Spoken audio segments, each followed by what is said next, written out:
আমায় দে আর কৃষ্ণকে তোরা নে। যুদ্ধের সময় কৃষ্ণ ছেড়ে দিয়ে কেউ কৃষ্ণের অস্ত্র নেয়?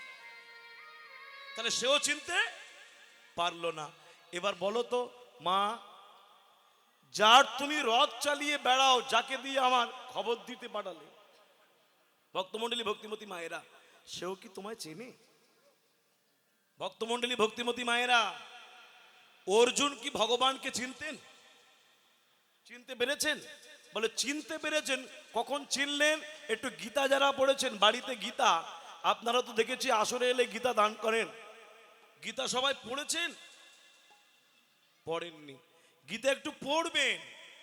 গীতা শুধু দান করার জিনিস নয়, একবার খুলে দেখতে হবে তো।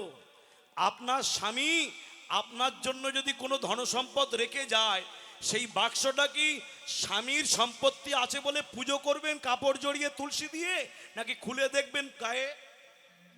কোনটা খুলবেন? পড়বেন। তা গীতাটা চিরকাল সেই কাপড় চোপড় জড়িয়ে দিয়ে তুলসী দিলেন সম্পত্তি ভেবে, একবার খুলে দেখবেন না? ওটা যদি সোনা দানা থাকতো কি করতেন? ওই জড়িয়ে পুজো করতেন? একবার খুলে দেখি। বৌমা কত সাজদাম, তাই না? গীতাটা পড়ো মা। অনেকে বলে পড়তে পারি না, যে পারে তার কাছে যাও। আবার বলে আমি বাংলা সব বুঝতে পারি না। যেগুলো বুঝতে পারো না ওগুলো তোমার জন্য নয়, যেগুলো বুঝতে পারো ওগুলো তোমার। ভক্তমণ্ডলী ভক্তিমতী মায়েরা, মহাভারত 1,00,000 শ্লোক, 1,00,000টা শ্লোক। স্কন্দ পুরাণ 81,000 শ্লোক। রামায়ণ 24,000 শ্লোক। শ্রীমদ্ ভাগবত মহাপুরাণ 18,000 শ্লোক। গীতা কটা? মহাভারত 1,00,000, স্কন্দ পুরাণ 81,000, রামায়ণ 24,000, ভাগবত 18,000, আর গীতার বেলায় মাত্র 750টা। কিন্তু যে গীতা আমরা পড়ি এর মধ্যে 750টা নেই, আছে 700। ডক্টর সুনীল মণ্ডলের গীতাটা খুঁজে দেখবেন, 750টা শ্লোক আছে, যেটা আদি। 750টা শ্লোক ভগবান যেটা গীতা আমাদের দিয়েছেন। আমরা যা পড়ি 700 শ্লোক। তাহলে এবার ভাবুন, কোথায় 1,00,000, কোথায় 81,000, কোথায় 24,000, 18,000 ছেড়ে গীতা হলো 750। ভগবান জানতেন যে কলিযুগের মানুষ এত মোটা মোটা বই পড়ার টাইম পাবে না, ধৈর্য হবে না, তাই ছোট মতো দে। ও বাবা, সেই ছোট মতো দিল। মহাপ্রভু এসে দেখলো এরা সেটাও পড়ে না, সেটাও পড়ে না। এই দুঃখে মহাপ্রভু চৈতন্যদেব বললেন, আমি আর কোনো বই টই লিখবো না, কোনো গ্রন্থ আমি দেব না। মাত্র 8টা শ্লোক দিলেন চৈতন্যদেব আমাদের জন্য, মাত্র 8টা শ্লোক। চৈতন্য অষ্টকম যাকে বলে, 8টা শ্লোক, যার মধ্যে প্রথম চেত দর্পণ মার্জন ভব মহাদবাগ্নি নির্বাপনম, শ্রেয় কৈরব চন্দ্রিকা বিতরণ বিদ্যা বৌধ জীবনম, আনন্দ বুদ্ধি বর্ধন প্রতিবদ পূর্ণামিত আস্বাদনম, সর্বাত্ম সবনত কৃষ্ণ সংকীর্তন পরম বিজয়।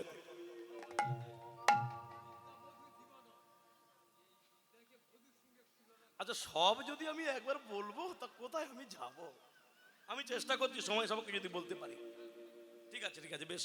যারা নিতাই গৌর প্রমানন্দে, হরি বল, হরি বল, হরি বল, হরি বল। এই যে 8টা শ্লোকের মধ্যে একটি দিলেন, মানে 8টি দিলেন। মহাপ্রভু বলে গেলেন, ভালো করে শুনবেন, কৃষ্ণ দিয়েছেন 5,500 বছর আগে 750 শ্লোক, মহাপ্রভু দিলেন 8টা। আবার বলে গেলেন এই 8টা যদি না করতে পারো, একটা শ্লোক দিলাম। সেটা কি? সেটা কি বলো তোমা? এই 8টা যদি পড়তে না পারো তবে একটা পড়ো প্রতিদিন। সেটা কি? হরে কৃষ্ণ কৃষ্ণ কৃষ্ণ কৃষ্ণ হরে হরে, হরি বল, হরে রাম রাম রাম রাম হরে হরে, হরে কৃষ্ণ হরে সবাই সবাই কৃষ্ণ কৃষ্ণ হরে হরে হরে রাম হরে রাম সবাই সবাই সবাই বলবো সবাই। রাম রাম হরে হরে। এমন দিন সবসময় আসে না তো, এই ভক্ত সঙ্গে একসঙ্গে বসে হরিনাম করা, এটা বড় আনন্দের কথা। এই হাত এই পা শরীরটা কত কাজে লাগাই। একবার অন্তত আমার অনুরোধে, মায়েরা হাতে কষ্ট হবে কি বলতে অসুবিধা হবে? একবার অসুবিধা হবে বাবা? সবাই একবার অন্তত বলুন, হরে কৃষ্ণ হরে কৃষ্ণ কৃষ্ণ কৃষ্ণ হরে হরে, হরি বল। হরে রাম রাম রাম হরে হরে হরে কৃষ্ণ কৃষ্ণ কৃষ্ণ হরে হরে হরে রাম রাম রাম হরে হরে। বলুন ভগবান চৈতন্য দেব কি জয় নিতাই গৌরাঙ্গ কি। জয়। সবাই বুঝতে পারছেন কি? অসুবিধা হলে বলবেন, একটু বলি। তাহলে যে কথা ছিলাম সেখানে আবার ফিরে যাই। অর্জুন গীতাতে, গীতা এই গীতার একটি শ্লোক আমি আপনাদের বলছি, শুনবেন মন দিয়ে। সেটি কখন? যখন বিশ্বরূপ দর্শন করালেন ভগবান কাকে? অর্জুনকে, যুদ্ধের মাঠে। সেই সময় অর্জুন বললেন, সখা আমি তোমাকে দেখতে পাচ্ছি না, তোমাকে বুঝতে পারছি না, রূপটা সংবরণ করো। ভগবান কি বলেছিলেন শ্লোকটি শুনুন। বিশ্বরূপ দর্শন করিয়ে ভগবান বললেন, বিশ্বরূপে ভগবান বললেন, অর্জুন ন তু মাং সা কশ্যে দ্রষ্টু মননৈব সা চক্ষুষা দিব্যং দদামি তে চক্ষু পশ্যমে যোগেশ্বরম। এ কথার অর্থ কি? ন তু মাং সা কশ্যে, তোমার ওই চোখ দিয়ে আমাকে তুমি দ্রষ্টু মননৈব সা চক্ষুষা, স মানে নিজের, নিজের চোখ দিয়ে তুমি আমাকে চিনতে বা দেখতে বা বুঝতে পারবে না। গীতার কথা ভগবান বললেন, নিজে বললেন, দ্রষ্টু মননৈব সচক্ষুষা ন তু মাং সা কশ্যে, তোমার ওই চোখ দিয়ে তুমি আমায় দেখতে বুঝতে চিনতে পারবে না। অর্জুন বললেন, কি করব? ভগবান দ্বিতীয় পংক্তিতে বললেন, দিব্যং দদামি তে চক্ষু, দিব্যং দদামি তে চক্ষু পশ্যমে যোগেশ্বরম। আমি তোমাকে দিব্য দৃষ্টি দিলাম, দিব্য দৃষ্টি দিলাম, তুমি আমায় দেখতে পাবে, চিনতে পারবে। এবার দেখো, অনুভব করো, আস্বাদন করো পরমেশ্বর ভগবানকে। ভক্তমণ্ডলী, ভক্তিমতী মায়েরা, তার মানে অর্জুনও ভগবানকে চিনতে। এবার হাত গুনে নিন, বলুন, মার্কণ্ড ঋষি ভগবান চিনতে পারলো না, এক। নন্দ বাবা চিনতে পারলো না, দুই। নন্দ রানী চিনতে পারলো না, তিন। উতঙ্ক ঋষি চিনতে পারলেন না, চার। ব্রহ্মা পেটের উপর বসে আছে, চিনতে পারলো না, পাঁচ। দুর্যোধন দড়ি দিয়ে বাঁধতে গেল, চিনতে পারলো না, ছয়। অর্জুনের সারথী ভগবান অর্জুন চিনতে পারলো না, সাত। এরা ভগবানকে চিনতে পারলো না। আর কোথাকার একটা পকেট মার, সে ভগবানকে চিনে গেছে, বলে ভগবান নাকি অসুর।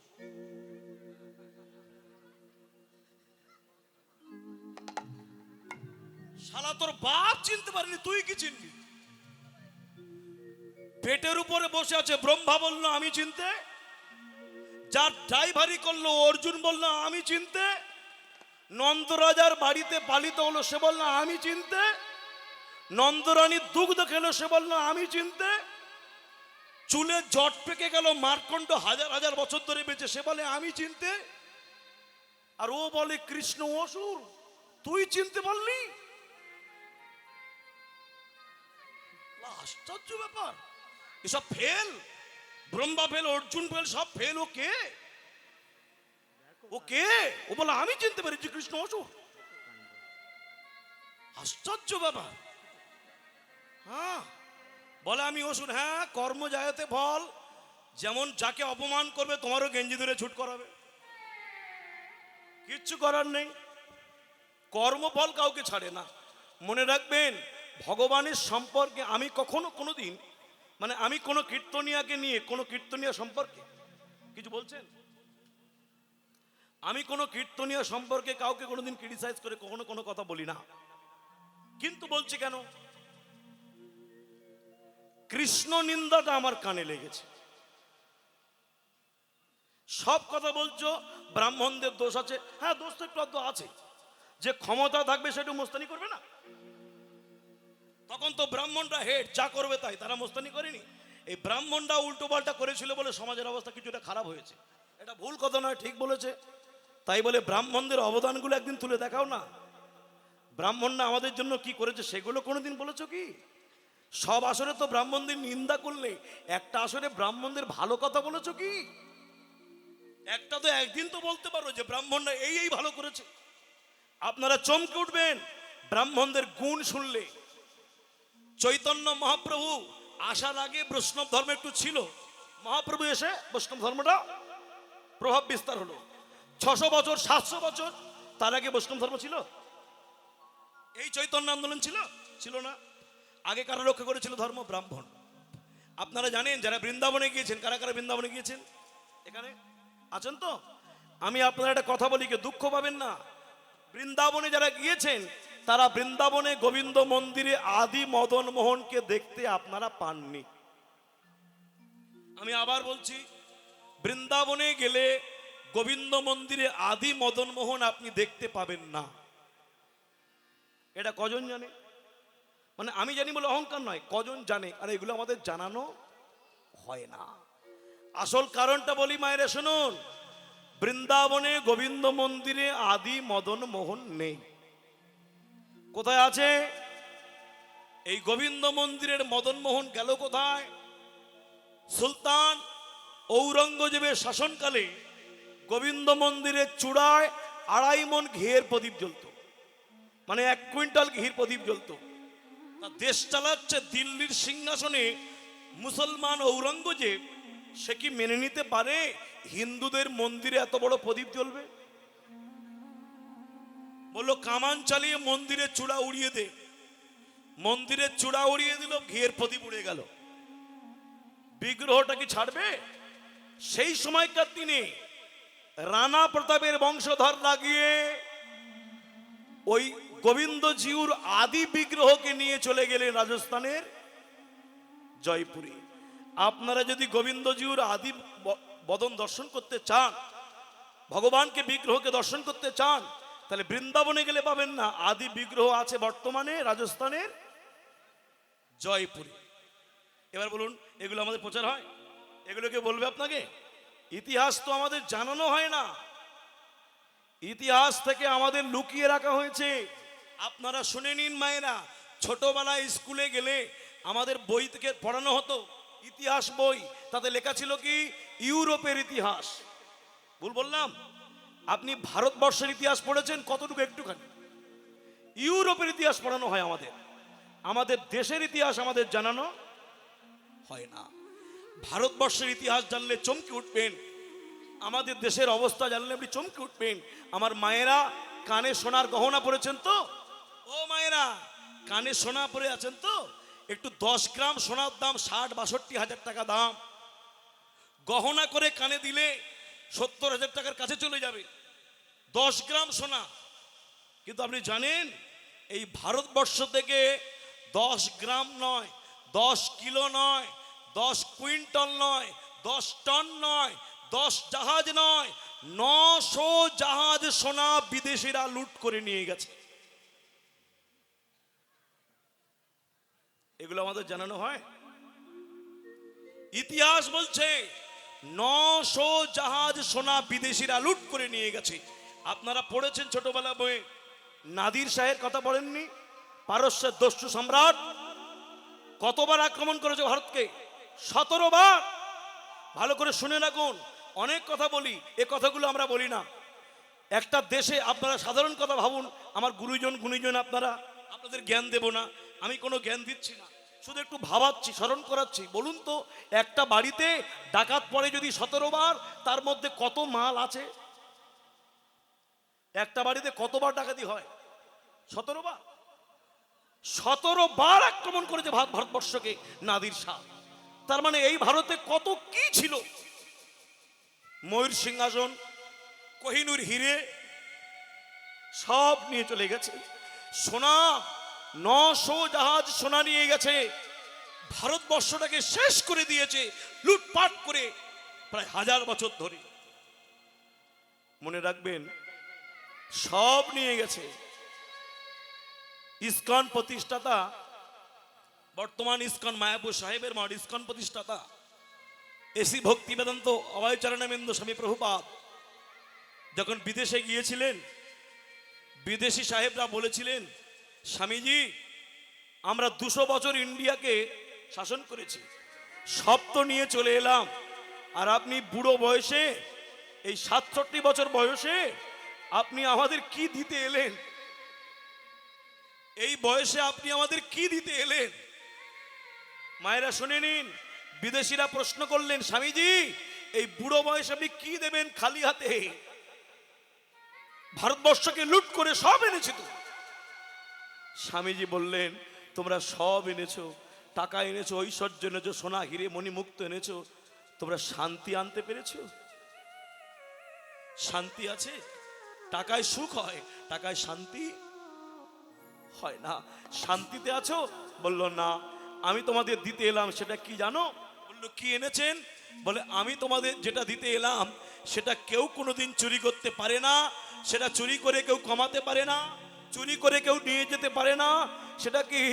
ভারতবর্ষের অমৃত মাখা গীতা ভাগবতের জ্ঞান আমি দিতে এলাম চলে চলে। এই গীতা ভাগবতের জ্ঞান লাভ করে একবার দেখো অর্থের মধ্যে তুমি কি পেয়েছো আর গীতা ভাগবতের মধ্যে কি পেয়েছো, একবার নিয়ে দেখো। মায়েরা,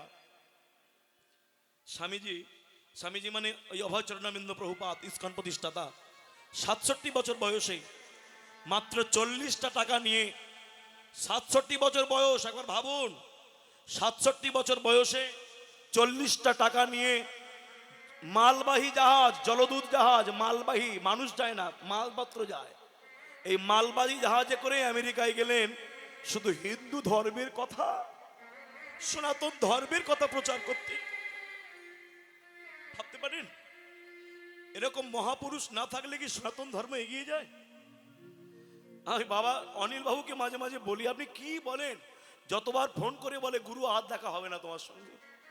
আমি এবারও দেখা হবে, চিন্তা নেই। যারা ধর্মের কথা ভাবে তাদের বয়সটা কিছু নয়, ও আপনি কি জানবেন, আপনাকে নিয়ে যাবে।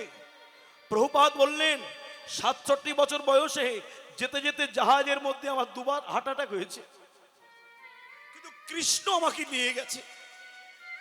আপনার পা খারাপ, আপনার শরীর চলে না, আপনার দেহ খারাপ, আপনি লোকের বাড়ি ভিক্ষে করছেন হরি নামের জন্য, আপনাকে নিয়ে যে যায় তবে তো আপনি যান। সে আপনাকে নিয়ে যায় বলে আপনি ছুটছেন, নাহলে এই বয়সে আর যাবার মতো আপনার কোনো শরীরে ক্ষমতা নেই। তিনি করান এই নাম তত্ত্ব গীতা ভাগবতের জ্ঞান হরিকথা প্রচারের জন্য। ভগবান যাদের উপর বোঝাটা দেয় তাদের অনেক কষ্ট সহ্য করতে হয়। মাধবেন্দ্র পুরী যখন বৃন্দাবনে মাটি খুঁড়ে গোপালকে তুলেছিলেন, ভগবান গোপাল দেব বলেছিল পুরীতে গিয়ে মলয় চন্দন এনে আমার গায়ে মাখাও। আপনারা শুনেছেন ক্ষীরচোরা গোপীনাথ, পুরীতে গিয়ে মলয় চন্দন এনে আমার গায়ে মাখাও বলেছিল। এই বয়সে আমি যেতে, কোথায় উত্তরপ্রদেশ বৃন্দাবন, কোথায় পুরী? বলল না গো, তোমার যেতে হবে।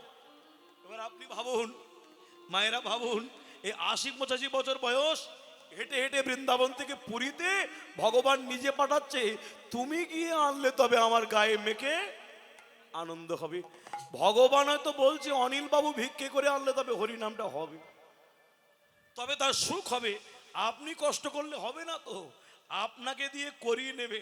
মাধবেন্দ্র পুরী বললেন, তবে কিছু মনে করবেন না, এই কমিটি যারা আছে না, শুধু অনিল বাবু নয়, আমি অনেকের নাম জানি না, কিন্তু যে ছেলেগুলো আছে যাদেরকে আমি চিনি জানি, অক্লান্ত পরিশ্রম করে, দেখে আমার খুব মায়া হয়। এরা এত কৃষ্ণকে ভালোবাসে, এত হরি নামকে ভালোবাসে।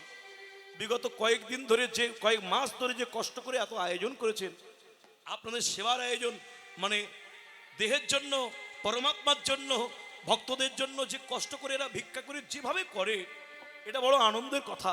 আমি অনেক আশেপাশে অনেক হরিবাসরে গেছি, খুব ভালো লাগে আমার, আমি চলে আসি। তাই যাই হোক, আপনাদের মতো ভক্তের চরণ ধুলি পেয়ে, চরণ সেবার সুযোগ পেয়ে নিজেকে ধন্য বলে মনে করি।